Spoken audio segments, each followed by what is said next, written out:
Almighty God, the giver of all that we have, guide us to make right decisions about what has value for us and for our families. Teach us to bring order into our lives by letting go of things we don't use, need, or enjoy. Give us the courage to part with items that might only be needed someday and realize that all we truly have is today. We ask that you be with us as we begin the journey of purging many of our material possessions. Help us to find comfort in knowing that by offering these things to those in need, we're not only helping others, but we're also helping ourselves as well. All this we ask in your Son's precious name. Amen. All right, we got places to take things today. I've got lists for you. I've got ideas and thoughts about how to do and deal with some of these things that we have tried for years to corral, to find ways to organize things that we want to keep, and then what to do with the things that we want to get rid of. That's what we want to do today. All through the week and around town and around the church, I've run into many of you, and you've had stories to tell me. Does anybody want to share something with us? Yes, again, Debbie's really at it. I got on to her. She hadn't done, I saw her Thursday at Bible study. She said she hadn't done anything. I said, you got 2 days, let's get going. That's right. Yeah, good. Yes. What else? Any more success stories that you're willing to share? Yes. I took a orange car full of her stuff.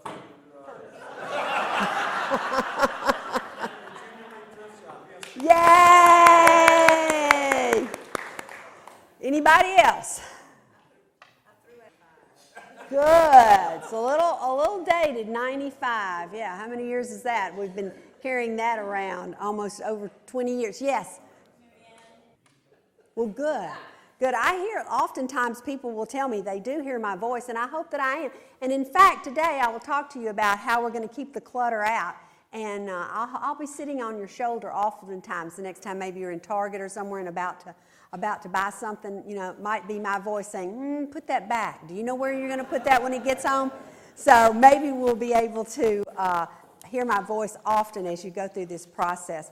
But as we begin the process, we want to remember really and truly why we're doing this. And this is to simplify our lives, to give things to others, to share with those that are less fortunate than us, and to really, go back to why we're actually doing this. And there are 2 verses, and they're on your sheet that I handed out today, that I found that really and truly made sense to me. And it's Corinthians 1. For God is a God not of disorder, but of peace. And so if he's not a God of disorder, guess what? He must be a God of order. Just my kind of guy. A God of order. But of peace. And that's what we're looking for, is calm and simplicity in our life. Less confusion, less stress. And remember, if it takes us over 10 minutes to find anything, we're wasting time. And that's what our life is made of. Each day we're given 24 hours. Nobody in this room gets any more time than the person sitting next to them. When it comes to time, each and every one of us are created equal. People will say, well, I could get more done if I had more time like old so-and-so does. Well, let me tell you what, old so-and-so does not have one more minute than you do.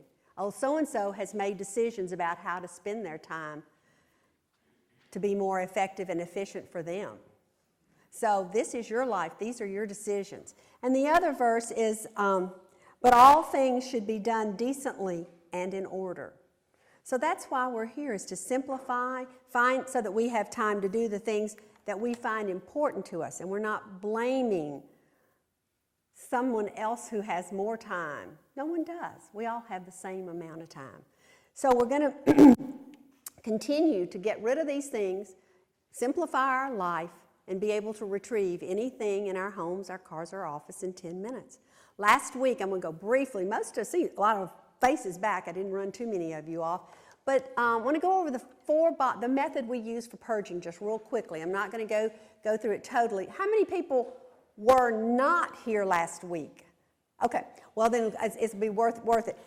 I like the boxes that computer paper comes in, the reams of paper, 4 of them. You need 4 boxes. The first one, you take a big marker and you write on it, give away or sell. The second box, you write on it, goes somewhere else. The third box is inactive storage. And the fourth box is can't decide, or maybe / emotional withdrawal, or / prove it.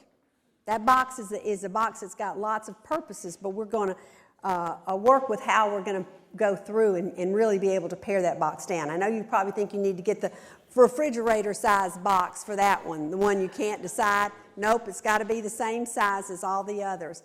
So we label those boxes, and the last thing we assemble to go through this process is lots and lots of what? Large black trash bags. That's right. We use black trash bags so that once we make the decision to let go of something, we don't let others in the family come in and pilfer through it and start taking things back out. So we use the black trash bags. That's important to have the black trash bag. And when we organize, we take everything out of the drawer, the closet, the cabinet. You don't just push things around. Everything has to come out, and we make those decisions that we talked about with each item. So we take everything, and I chose the entry hall closet last week to take everything out. And I'm picturing just a closet with maybe a shelf or two and a rod. And there you've stuffed all this stuff into it. Remember, every cabinet, every closet, every drawer in our home has an assignment. And the entry hall closet should be for things you use when you come and go out of the house. It's not the place that we store paint cans. It's not the place that we store a broken bicycle chain. It's for coats, mittens, gloves, maps, flash, things that you use coming and going. This is how we can find things very quickly in our home when we give everything an assignment and we put like things together. So we took everything out of the closet and we began to pick up each item. The first thing we picked up, I think, was a jacket last week. This week we'll have a muffler. It's a muffler, some pretty cashmere muffler. In fact, your husband got it a few years ago for Christmas. But I mean, you can't even get the man to wear a coat. He didn't put it on a muffler. It was beautiful, but it was given to him. He doesn't wear it. Guess where? Where does that go? The giveaway or sell box. We don't need to hang on to that muffler any longer. He doesn't bundle up with it. He won't even put a coat on. The next thing we picked up, and guys, I promise I'm not picking on you, but were your husband's slippers. Remember, they were left in the den. Your neighbors came over the other night, rang the doorbell, and as you ran to the door, you just scooped them up and you threw them in the entry hall closet, and you invited your neighbors in. They have a place in your home. They're supposed to be there, but they're not in the right place. Remember, we defined clutter, and it's something that's not in its right place. So as that box fills up with things that you do want to keep, but they're not in the right place, once you finish cleaning this closet out, you'll take that box and you'll put things where they go. Now, where they go is a mess, because you're not working on that. Remember, you're working on the entry hall closet. So you'll throw the slippers in your husband's closet, you'll slam the door, and you'll run. You're not going to stop, and you're not going to clean your husband's closet right now. We're focusing. We're staying focused. And then the next thing you picked up is, it's going to be, comes from the closet, is maybe a can of paint. You had done a little touch-up, and you just stuck it in the entry hall closet. It goes in inactive storage. Remember the two kinds of storage in our home. Our active storage are our closets, cabinets, easy to get to space, drawers and shelves. Inactive are our attics, our basements, our storerooms, and our up high, out of the way shelves. But you might have to get a ladder to get something, but you don't use whatever's up there but about once a year, but you can use that space. So paint cans don't belong in the entry hall closet. It's got a place to go, inactive storage. And then the next to last thing you pick up, last week I told the waffle story.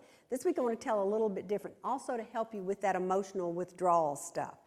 This is an emotional withdrawal box. You find a little vase stuck back up on the shelf in the closet. It's about that tall, and it's got a piece missing out of it, and it's cracked all the way down. When you were a little girl, your mom always took that vase and put it by your bed when you were sick. If it was in the springtime, she might go outside and pick a buttercup and put in it. In the dead of winter, she might just put holly and some berries in it. You love that little vase. It means so much to you. Oh, I can't throw this away. I can't get rid of this. But you also can't use it. It's got a crack in it. You can't do that for your daughter. Now, you can go buy a new vase, a little vase, and start the same tradition. What I'd suggest you do is you take that little vase and you put it on a night table by your bed and put some fresh flowers in it and take a picture of it, and then let the vase go. Get yourself a nice journal and put the picture in there and write that story on the back. This is how our families are going to be able to pass stories down about these things that we say are so important and mean so much to us. Instead of leaving it in the closet up on that top shelf, now when your kids come in to clean out once you're gone, guess what? The broken shelf, well, broken vase, Mama forgot, I guess. Out it goes. Nobody would ever know that that vase had special sentimental value for you. And why was it important? That's what we need to do with these memories, is take some pictures of them, begin to put them in a book and journal. I'm going to challenge you at the end of the class about the Lenten season coming up and what can you do, and that might be something to do, to work on family photos. What can you do to help not only you right now, but to be able to save these memories instead of having all this stuff that we have to get a storage facility because all this stuff belonged to my grandmother. Well, I mean, nobody's going to know why anything was important to you if you don't do something about it and attach a story to it. Why is it important? So that's, again, the can't decide or the emotional withdrawal box. And remember that if you do save a lot of things in those boxes, or a box, you tape it up and you write the date on it. You write February 2017. And and put it on the highest shelf in the attic or the most spider-infested corner in your basement or storeroom. And if you're willing to get something out of that over this next year, it probably has a place in your home. But if you're not, when February 2018 comes, you need to pick that box up, put it in your car, and take it for donation. Another year has gone by, and you've done nothing with it. And that right there should prove it to you, that it really isn't needed, that it really didn't have to stay in your home. So that would be the prove it or emotional withdrawal box. And then lastly, you run across in that closet, you clean the car out, and you've thrown a couple of old maps in there, a few road maps from 1985. Well, you need to just go ahead and throw those into the trash or into your black trash bags. Any map that's over 3 years old is considered outdated. So that's the process of going through and cleaning out every cabinet, every drawer, every closet in your home. That makes it so easy. There's somewhere and something to do with everything. If you're having some trouble with this, there's some questions that you can ask yourself. Have I used this item in the past year?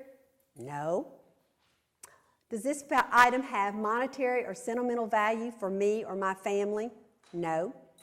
Might this item come in handy someday? Yes. Then you need to toss it. If that's the only reason you are keeping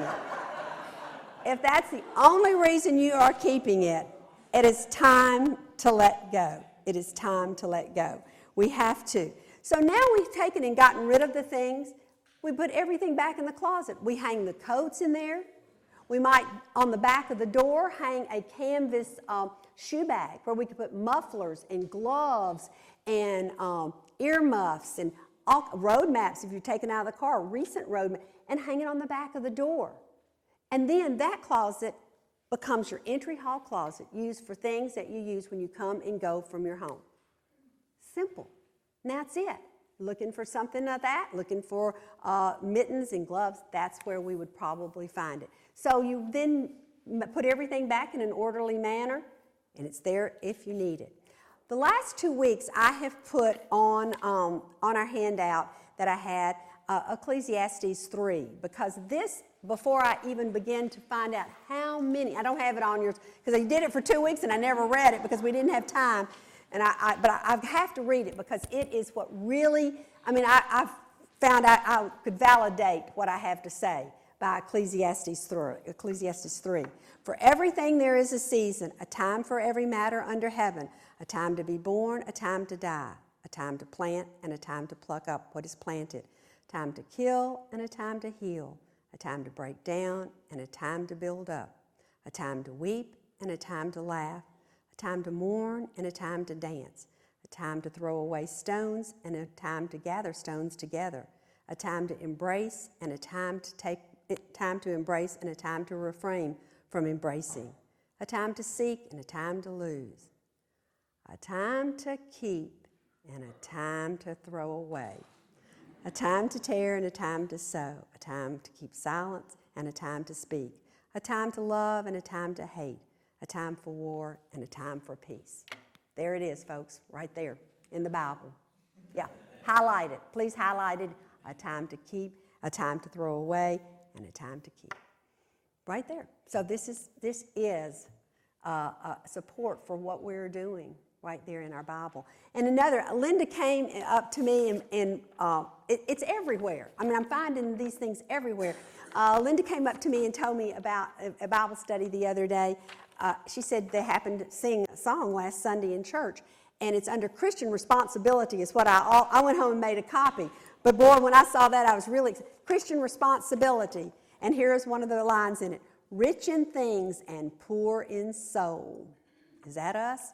Are we too rich in too many things? I'm afraid oftentimes we are. We just have entirely too much.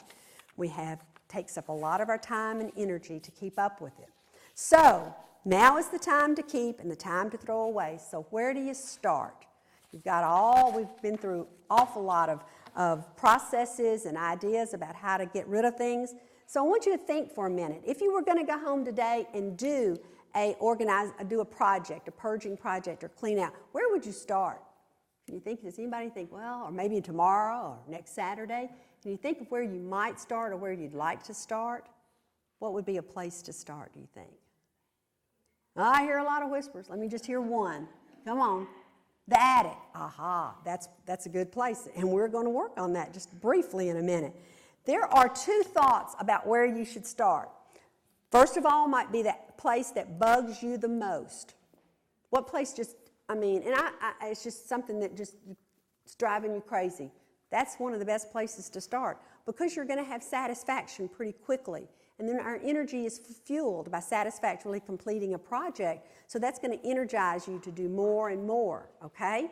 So the place that bugs you the most, I had a lady in one of my classes one time tell me that every time she hit the garage to open the garage door from the car driving in the garage, it drove her crazy. She said, I couldn't stand it. It just put me in the worst mood when I looked at my garage. That's the place she wanted to start and the place that she started. Because, she couldn't even enjoy her home because she was already upset about how cluttered and how much stuff was in her garage that they didn't even use or need. The second place might be somewhere small, like I just did for you, the entry hall closet. Oftentimes there's not much emotion there. Now, I had a waffle iron there last week that was sort of an emotional thing, or the little vase today. But generally the entry hall closet, or maybe in the half bath up under the sink. You're not going to find a lot of emotional things, I hope, in the bathroom up under the sink. You might, but I hope not. So those places that will give you, like I say, that will really spur you on. Oh, wow, that wasn't so bad. I can do this. So that would be what you might also look at, is something that's little, that's not quite so emotional. The clothes closet is a toughie, and we're going to talk about that in a minute, just briefly. But it can be hard. It can take a lot of time. So what bugs you the most, or some simple place. Let me just do something. This is easy. I don't even want half this stuff under here. Let me just start right quick there. So that might be what it is. So, but many of you, as Patty said, have to clean out your inactive storage area first. You're going to have to clean your attics, your basements, or your storeroom first because a lot of that stuff's been up there a very long time, and it has no use whatsoever. But yet it's taking up space, valuable space that you need to move some of these things that are down in your active storage area that you're not using so often up to the inactive storage. So you may need to clean that out so that you can move things that you do want to keep. Maybe this paint that you touched up, you need it. It's the color of the trim in your kitchen, and you need to keep that paint. Doesn't need to be in the entry hall closet. It needs to be in inactive storage, and you've got to find a place for it. But it's so crowded in your attic or your storeroom, you can't take anymore. So inactive storage may be the first place. The attic may be the first place to go. And this is a great time of the year. Weather's pretty good. I know you don't want to give up that golf game. I know you don't. I know you don't want to take the time. But if you'll just do it, it will make such a difference in where you can put things and how you can find. So you may need to clean your inactive storage area first so that you can get things up there. So decide where you want to start. It may possibly be an inactive storage area. I had a couple in one of my classes one time, and let me tell you what they did. They ordered a pod delivered. They lived in Collierville, and I went to their house. They ordered a pod. They took everything out of their house. They refinished the floors. They painted. They put in shutters. And then, plantation shutters. And then they moved what they wanted from the pod back into their house. And the rest of it they sold. And they just sort of started all over. I just loved that story. Not many of us can do it, and not many of us are willing to do it. But that is how they were able to decide what to keep and what to get rid of. So that is just, and it's a true story. I just was amazed. I went out there when the pod was there, and I went back when it was gone. And it was very refreshing, and they were so happy. Their kids were grown and gone, and so they were able to to do that. But let me say this. I want to give permission. How many of you have children that are 30 years or older, and you're still keeping their stuff? All right, here we go. If they are 30 years, here's a starting point. If you have grown children, and I consider 30 years grown children, you need to give them their things. Give them if they're 30 years old, and especially if they married and got children, the reason they're letting you keep that stuff is because you'll do it. They really don't want it. Now, if you've got a son or daughter that's in the service or that's on a special assignment somewhere, of course we're going to be keeping what they have. But if they're grown and have a home and have a family, tell them to come get their things. It's time for them to be responsible for them. Give them 3 tries. Call them, tell them, I've been taking this course over at church and I'm cleaning. And guess what? I've just run up on all of your stuff. And so it's now time for you to come get your things. If they don't come, you do it one more time. Give them a call again. Now, I told you about this. I want you to come over. I want you to get it now. I want you to get it next weekend. Don't come. The 3rd time, you load it up in the car. You drive over to their house. And they come out and get it, or it's going to Goodwill, one or the other, or getting rid of it. So give them a chance. Let them get comfortable with the idea of this is what's going to happen. And don't just do it once, but give them an opportunity and a chance to come and get their things. But that's why they're letting you hang on to it. And you know what? Someday they're going to have to deal with it anyway. It's still going to be there when you're gone. So they might as well come and make decisions about it now. So that's one freebie for those of you who've already got a closet or an attic half full of your children's thing right there. You can already get started and get rid of a lot of things. The next thing I want to talk about is how do we get other people involved? I cannot believe that this is our 3rd week and nobody has come up to me and said, you know what, Maryanne, I'm really organized. It's my spouse. Nobody. Every time I ask questions, but nobody's come and said that to me. Nobody's come and said, which is amazing. People will come up after class, or as soon as I start, that raising. I really am organized. I'm just here because my husband is such a mess. I just had to come to this class. I get it every time. Not one of y'all have said that. I just couldn't believe, so I thought I'm throwing this in here no matter what because I got to cover it. Because I did see a hand or two go up back there, so I think some of them are. So how do you get other people involved in this deal of processing out things, of purging, and of really trying to simplify your life and make it a little easier? Well, first of all, it has to do with what I've been talking about. You have to set the example. You can't ask somebody to do something you're not willing to do. You can't ask your children to make their bed up every morning if you don't make your bed up. You can't ask your husband to hang up his clothes if you don't hang up your clothes. We have to be willing to set the example of organization and of being able to bring simplicity into our lives.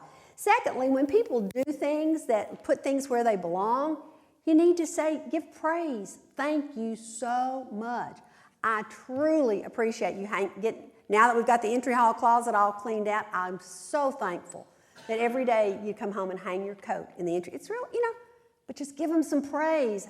Hey, the next thing you know, they're ready to do something else. So give some praise. Next, sometimes let people think it's their idea. Plant a seed, but let them think it's their idea about this organization. If they want to put something somewhere, kind of listen to them and see if maybe you can't work that out. I had a lady in one of my classes one time tell me that her husband, now this is going to be strange, y'all, but hang with me. She said her husband wanted to keep the scissors under the bed. Beats me. But I said, hey, if that's where, he said, I will remember. I'll put them back and I'll know where they are when I get them. Sure enough, she said, we've been doing it now for 3 years. The scissors are always under the bed.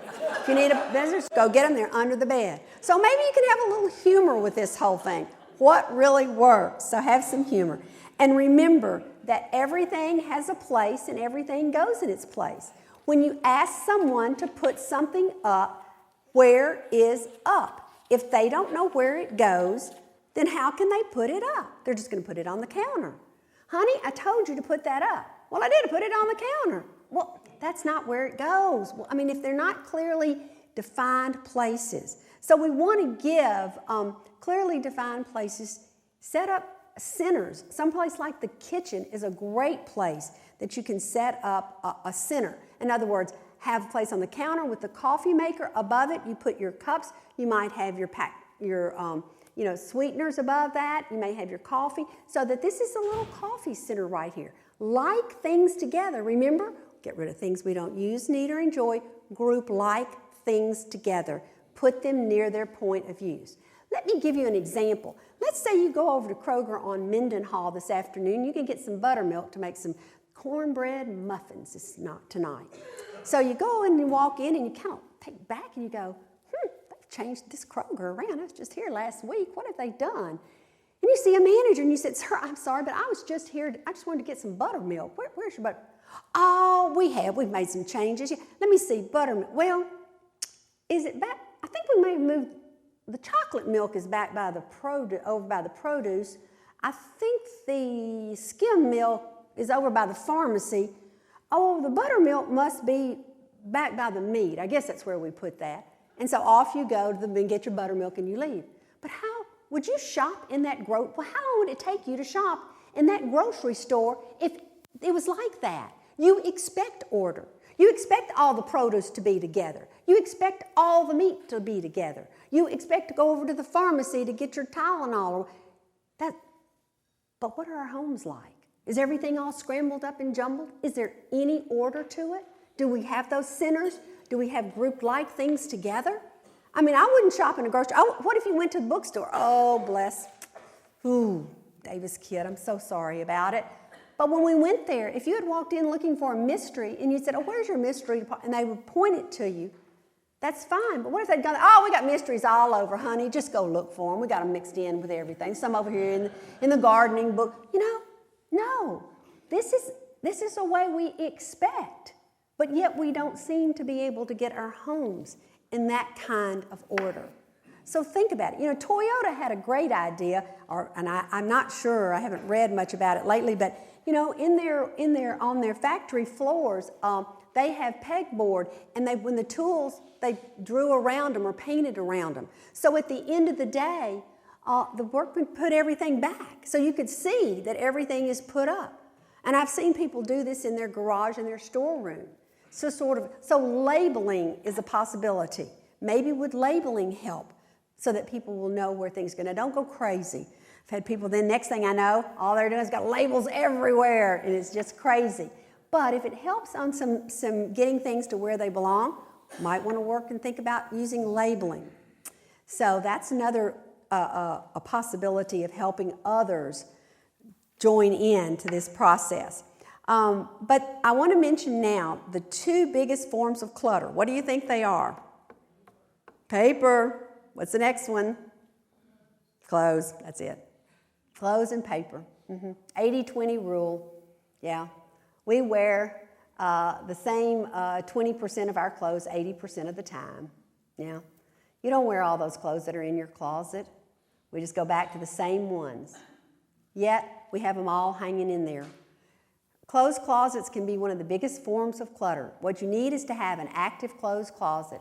Everything needs to be a decision for today. You shouldn't need to lose 5 pounds. It doesn't need to have a button sewed on it. We don't need to get the spot off the tie. Why is it in your closet? If you go up there and you go, oh, I think I'll wear this. Oh, no, it's a little too tight the last time I wore it. Oh, I'll put this tie. Oh, no, I've got a spot. Can't wear that. Oh, I meant to iron that blouse today.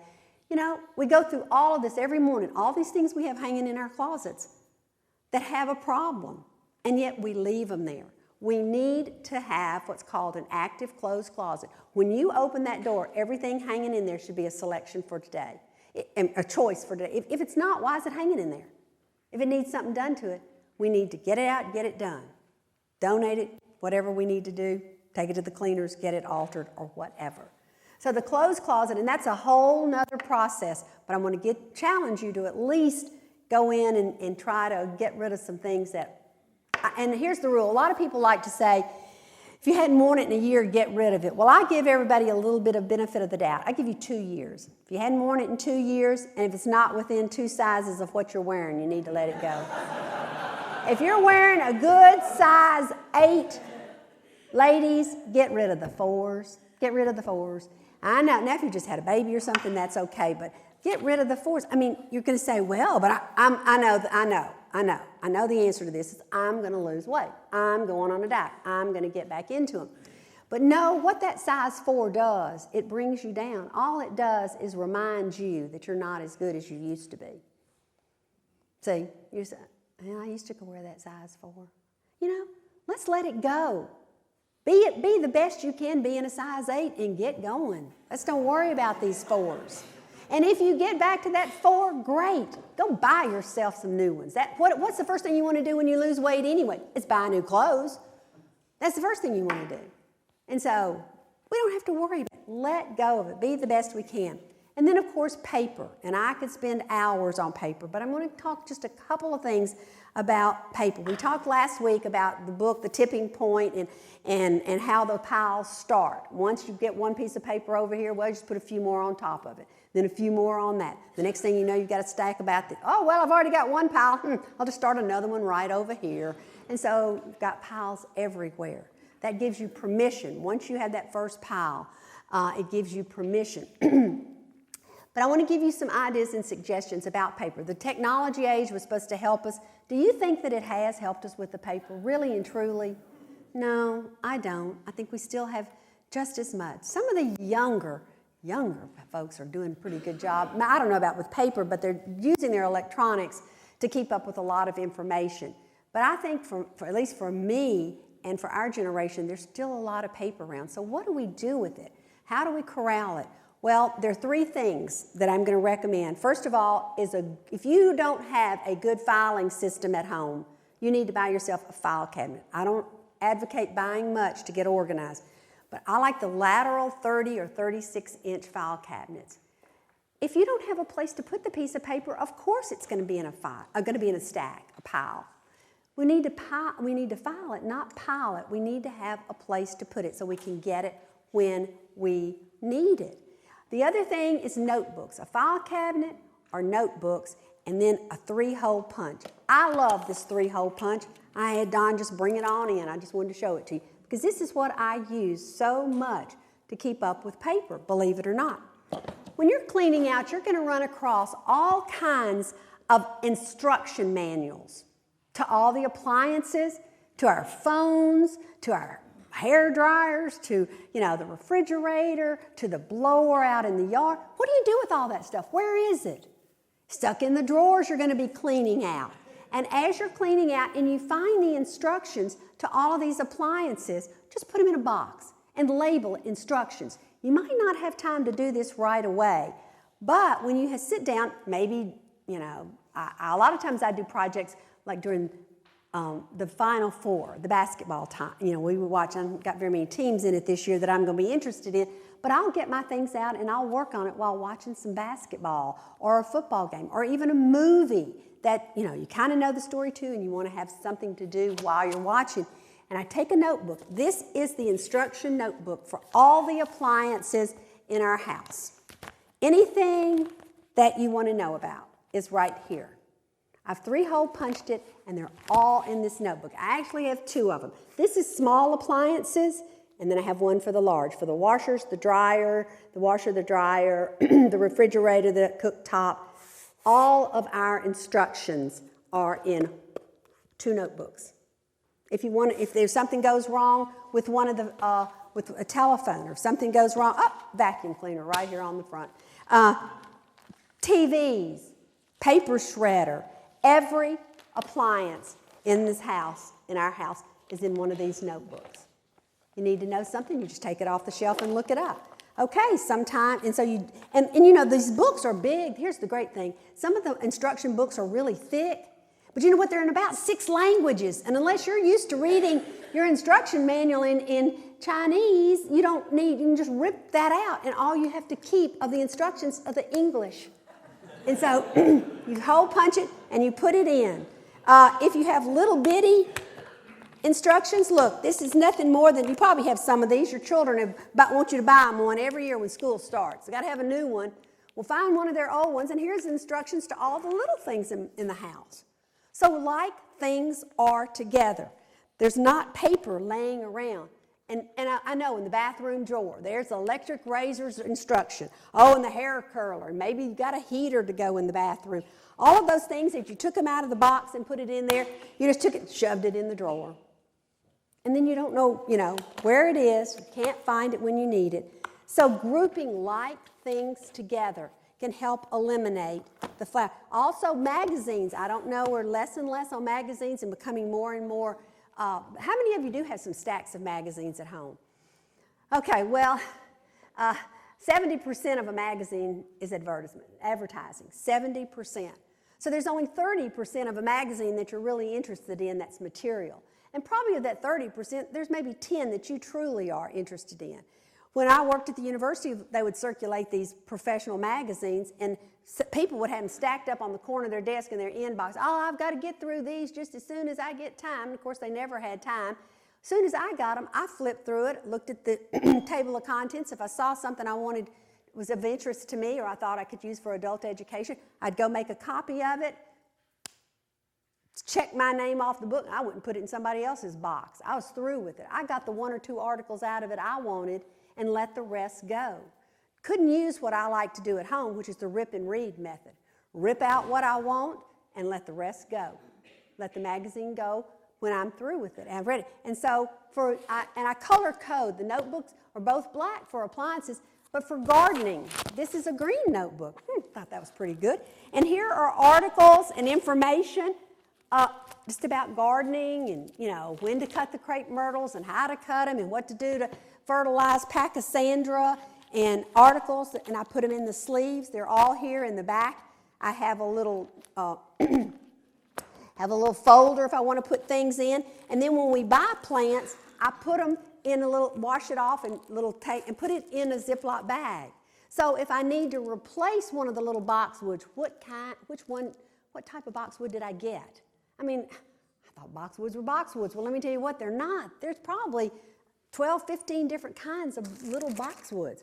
So they all go in this Ziploc bag if I need to replace one. And when we moved, which we did quite a bit for a while, we had the blueprint to one of our garden. I had several copies of it. So when we moved, I left the blueprint to the yard and this bag of plants that were in the yard on the counter with the other instructions that I'd taken out of here to the appliances for the people that bought our house. So I was able to leave that. I didn't need to take it anymore, but I was able to give it to them to help them get started. So that's the gardening. Blue's good for pool. Good for if you have a pool, you could have a blue notebook to keep the instructions, the chemical information, and all of that. So you group like things together and make them easy to see. So what do you think about that? Does that seem to make some sense to you? Okay, all right. So what do we do with the things that we no longer need, the things that we're going to get rid of? And I want to give a couple of suggestions to that. First of all, you can have a garage sale. I know that gives cardiac arrest to some of you, so forget it. If it doesn't work for you, don't do it, But if it does, and if you've got small children, you might be able to get them involved. Let them decide about some toys and things that they have outgrown. And if you've got more than one child, put a different color code. Let them pick their toys and code the items in the garage sale. One can be green and one can be blue. And when the tickets come in at the end of the day, you can tell each child how much money they sold, or how much money they made, I should say. And then let them make a decision. Do they want to give some to a charity and to church, and then they can keep some of it. You can let them have a lemonade stand and sell lemonade during the garage sale. We had one time years ago, and our son carried things to the car and got tips. Oh, he thought that was wonderful. He was carrying things to the car for people, and he got tips. You can even put up a clothesline and put your little children's art out and sell it for a nickel. Let them be over and have an art gallery. Make it fun. Get them involved and talk about what you're going to do with what the money that you raise and you make from the garage sale. So you can really turn it into fun. Next is to donate, and that's one of the things that I have today for you. I have a list of places that's reaching out of the things that they will take. See, I think that's a problem. People don't want to get rid of their things because they don't know what to do with it. And if they feel like they can give it to somebody or donate it so that it will be used, they're much more likely to get rid of it. So we're going to have this list. I'm going to get y'all to put those on the back table. I have a couple of other things. Let me get that. And another one, there is a website. It's sustainable. It's about recycling. Let me tell you, people want everything. You can't imagine all of the things. Medicine, you take it to the sheriff's department. Old medicine. The church health center wants walkers and wheelchairs. They can use all of these things. I've got phone numbers for you to call and double check on some, what to do with your old tires, what to do with computers, who will take them, where will they recycle them. Best Buy will take a lot of things. So I think, Robert, that table back there when we get through. And and then also, I'll wait to give you this just a second. But anyway, this is what I wanted to do, is to help you help others, to have places to take things, to give, that they can use. Medicine bottles, believe it or not, they want in. Steve, you may know something about that. Steve Sitnick, are you back there? Yeah. Medicine bottles, they will take the tag off of them, the label off of them, and doctors take them to the third world countries sometimes to they put medicine in them because to keep them, from the moisture and things. I'm sure have you ever heard of that program, Steve? I was thinking, okay, so even that, old medicine bottles. See, everybody can use things. So give some thought to that and use this as your guide as to what you can do with things. The next thing you could do is you could sell it online or you can consign it. The other thing is you might give it to family and friends. Now, we're not worrying about their houses. Remember, we're worrying about ours. So anything you can give off on anybody else, go right ahead. Feel free to. And then lastly, you want to either recycle or toss it. Some things are just really set for tossing. I don't know about 8-track tapes. I just don't know if you ought to hang on to those. I hadn't seen a car lately that had an 8-track tape player in it. So they're just some of those things you're going to run across that are going to automatically be ready for tossing. But as we give and we share, again, I go back and find that Luke 3 said, in Luke 3:11 says, he said to them, whoever has 2 coats must share with anyone who has none, and whoever has food must do likewise. So we're instructed to share this. These things that we're getting rid of, they're those that will need them and can use them. We have to practice all of this. We don't do it just one time and it's over. We have to continue to practice being organized and purging. It's got to be a habit, a thing. Remember last week we talked about a habit-based solution, not a gadget-based solution. There's not a silver bullet out there that's going to fix everything like that. We have to work at it and become disciplined. So we have to practice it. You don't become a good cook by reading a cookbook. You don't become organized by just taking a class. You got to get out and you got to practice it. So with that, I feel like we have to think about how we can go about it and what we do in way of practice and having time to get organized. We'll give you a couple of suggestions for keeping clutter out. Before you buy anything, ask yourself, where are you going to put it? You're in Target and it's really cute. Oh, I think I'm going to get this. I'm right here. Maryanne, where are you going to put it? Where are you going to put it? Where are you going to put it? And if you don't have a clear, defined place where you're going to put it, you're going to put it back on the shelf. And just, not only put it back, but we're not going to spend any money, okay? Next, you might ask yourself, am I really going to use this? So often we think, my mother one time wanted a salad slicer. Oh my goodness, she was a great cook. She wanted a salad slicer. I got her one for Mother's Day. Stayed in the box on the shelf. She never got it out. She still got her cutting board and her little knife and cut. She never used this salad slicer. Why? Too much trouble. Cleaning all these, be wary of gadgets. When you have to take them apart and clean them, they become a lot of trouble. we just tend to go back to our little cutting board and knife. Forget the salad slicer. So are you really going to use it? And keep a running list of things that you might want someday, and wait 10 days before you buy something. You know, don't just, oh, I think I want this. Well, if you can't really decide where you're going to put it and really use it, then let it go. Learn to say no thank you to well-meaning family and friends. We can give them our stuff, but they can't give us theirs, all right? And keep a giveaway box or bag handy. This is one of the best things you can do. Inside the attic door or a storeroom closet, keep a box that's ready for donation. And so as soon as you open the cabinet and there's salad slicer falls out and hits you on the head and you go, I do not want this thing, right then and there, take it and put it in the box. And then when the box fills up, make a donation. But make that, rather than, or you wear a tie, a pretty silk tie, you spill salad dressing all over it. I can't get this clean. Well, don't put it back in your closet. The spot's not going to go away.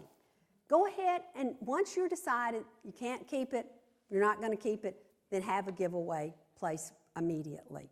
So that's the last thing, is to keep a giveaway box or bag handy.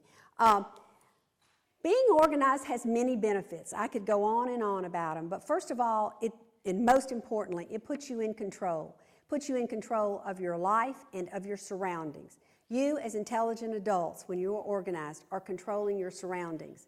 When you let all of these piles of junk and clutter and stuff, whatever you want to call it, control you, it doesn't make for a very good day or a very good life to let all of this stuff control you. So I want to share a story with you right quick and see if you see yourself in this. After being in Africa about 2 weeks and visiting several countries, I began to be overwhelmed by what I viewed as the abject poverty of most people. In cities, towns, and villages, whole families lived without any of what we consider the necessities of life. Families of a dozen or so would be found moving from place to place with all they had and all they owned on the back of a donkey. One day, we met a group of men who had traveled for days dressed only in bright red blankets. Draped across one shoulder, each blanket was knotted at the waist with a piece of rope from which hung a gourd for water. In their hands, each of them carried a walking stick and a spear. As we talked, I noticed one of the men pointing repeatedly at me and staring with great interest. Our interpreter said he wanted to know what was in my backpack. So I proudly lowered my backpack to the ground and began to display all the items so compactly crammed into the pouches and pockets. Neatly rolled clothes, toiletries, a miniature flashlight, 2 books, shoes, emergency rations of raisins and nuts, assorted medicines, and even a sport coat and a tie emerged. Proud that I had gotten so much into a small space, I looked up to see the wonder of the face of the African man. He began an animated conversation with our interpreter, which caused a smile and then erupt a big laughter. Finally, the interpreter turned to me and said, "I think this question is some sort of an African humor, but he wants to know what great evil you have done to be required to carry such a heavy burden on your back." As I knelt to reassemble my gear, I wondered if it really was a joke. How much of this stuff I think is essential really is? That's a question well worth pondering the next time you're hunting for a box to take things to the attic or looking through the want ads for a storage space to rent. Lord, help me remember that my life is in you and not in my things. So I think that if we stop and think about it, we're carrying an awful lot, a big load, very much. In Mark, as it says, in Mark 6:8-9, he ordered them to take nothing for their journey except a staff, no bread, no bag, no money in their belts, but to wear sandals and not to put on 2 tunics. I think we have on a lot. The disciples didn't know where they were going on their journey, but they were willing to leave everything, their jobs, their families, their fishing boats, their nets, and everything. And so if Jesus were calling you, would you be willing to leave everything? It's been said a journey of 1,000 miles must begin with a single step. And I know we're not going on a journey of 1,000 miles to get organized, but we're at least ready to take that first step. When a home and a life reflect God's order, reflects God's order, there's peace, there's love, there's joy, there's patience, unity, and self-control. Not chaos, confusion, exhaustion, resentment, frustration, and anxiety. which often a lot of this stuff brings us. And I encourage you as we approach this Lenten season to think about maybe this being somewhat of a discipline, of something that you might be able to do. It can be 1 drawer a day, 2 hours on Tuesday, or just 1 weekend during Lent. But think about purging the things that you don't use, need, or enjoy. Give to others, share, help those, lighten your load, and in doing so, make someone else's life a little more comfortable. I want to share with you, I had looked ahead and forward day by day out of Matthew, the forward day by day Ash Wednesday Lenten reflection, and I want to share that with you as we close. A collection of common questions arise around Lent. What should I do for this Lent? What should I do for Lent this year? What should I read or study or give up or take on? These are good questions, but they're not Jesus' question. Jesus wants to know what we treasure.